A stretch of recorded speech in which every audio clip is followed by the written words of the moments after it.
Hey guys, welcome to Motor 69 with me Manjunath. So today in this video we are going to review India's one of the powerful motorcycle, that is Royal Enfield Interceptor.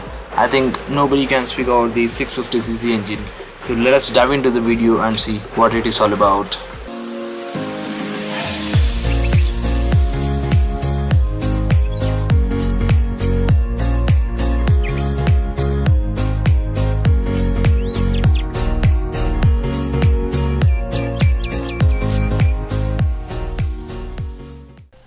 So first we will be talking about the variants of the Interceptor 650, and as we can see there are three variants available: standard, custom and chrome variant. So 3,60,126 to 3,90,000 the price goes.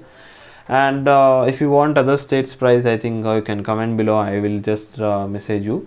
And these are the color options that are available in the Interceptor 650, as you can see in your screen.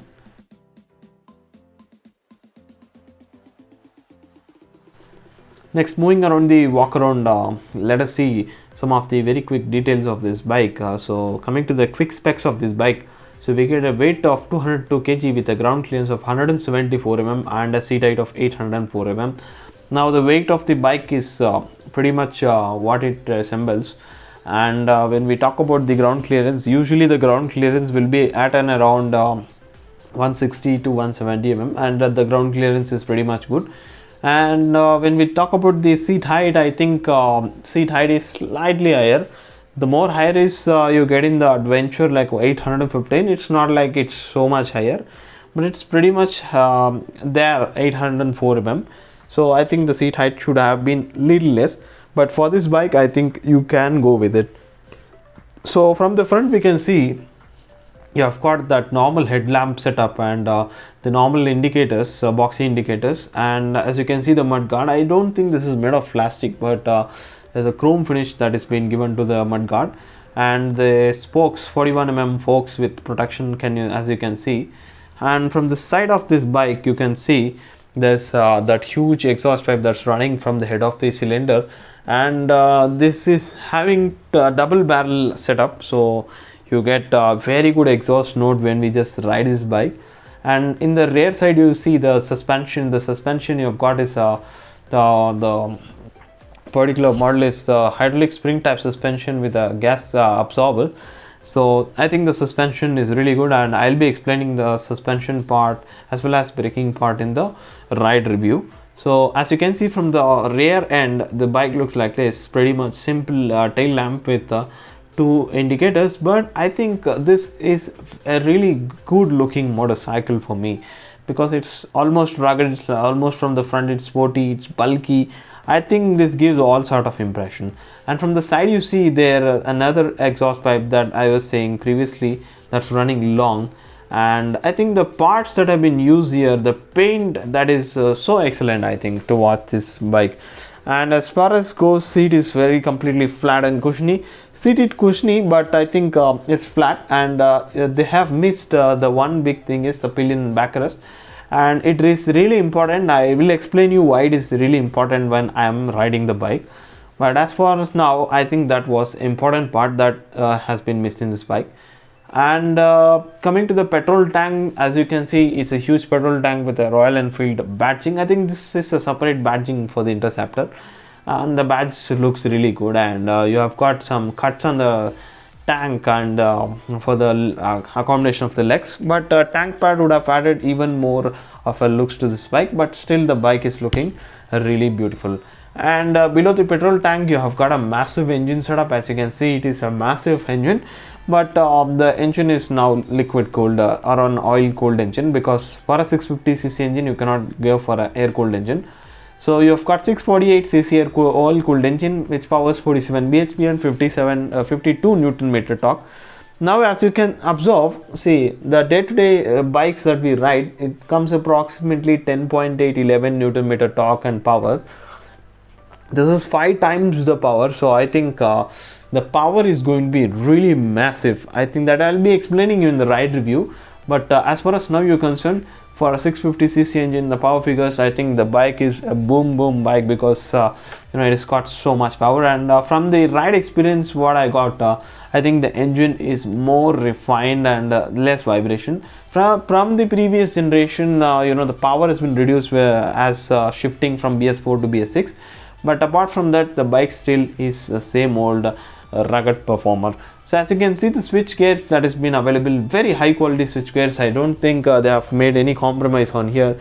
It's exactly on the money, so that is what I can say. And as you can see in the front, it's a very simple instrument cluster. Instrument cluster could have been gone for a digitalization, but I think this instrument setup, what it is, it fits well with that retro look of the bike. I don't have any complaints regarding the instrument cluster, because it just gives you enough information. And when we talk about the size of the tire, front you get 100 by 90 18-inch, and rear you get 130 by 70 18-inch tire. The tire section is broad, but here to be noticed is you won't get any of the variant, you won't get alloy wheels, only you are going to get the spoked wheels and the tube tire, not tubeless tire. So that is the one thing that you should be noticing.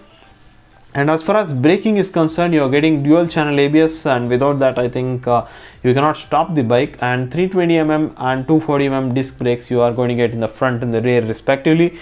And I think the braking performance is also equally pretty much well in this bike, that I'll be going to explain more detail in the ride review. And now you can see the bike is looking pretty much good. I think the handlebar, everything looks so much beautifully finished and very premium, I think. So next, moving on to the riding. So as we see, when we just sit on this bike and just stand, the seat height is the seat is slightly higher, and then the bike is slightly on the heavier side, 202 kg. So obviously you feel that weight when you just sit on the bike. It's not a lighter vehicle of the market, so it's going to be heavy, and you just feel it. And then when we just pick up from the first gear, you don't feel that the bike is so much heavy, because you have got a 648cc 650cc engine with massive torque. You just feel the torque coming out just as you start the bike, and when you just give a slight throttle, you feel the throttle. Man, what an amazing pull that you get. I think if you are a pillion rider, I think you have to hold the rider or somewhere very tightly, because the pull is just going to throw you out of the bike. So such is the pull that has got. And I think to fully experience this bike, you should just pick it on an highway, very open way, where you just can give the throttle to your maximum, and I think you can experience the bike to the full potential. And we have got a ride in the short road in the city, and I think in the city it's likely to be manageable, because I don't think you want to be riding a 650cc bike in the city, standing there, just the engine is getting heated, and you're standing on that heavily traffic road. I think it's not built for the city, but you can ride for the city, but it's not built for the city. If you are purchasing this bike, I think if you have a purpose of off-roading or traveling long, I think you can just purchase it. Overall, that is what my opinion is, that this bike is so wonderful, and more than the styling, everything is in the engine, and when you just pull the throttle, I think you will feel the real game. And I think this is all about the information that I can give you about the bike. And coming to the braking, I said braking and suspension. The suspension is really good, and the braking is on spot, because it is a 650cc engine, so you need to get the brakes on spot, and ABS is properly working. So I don't think there is any complaint for that.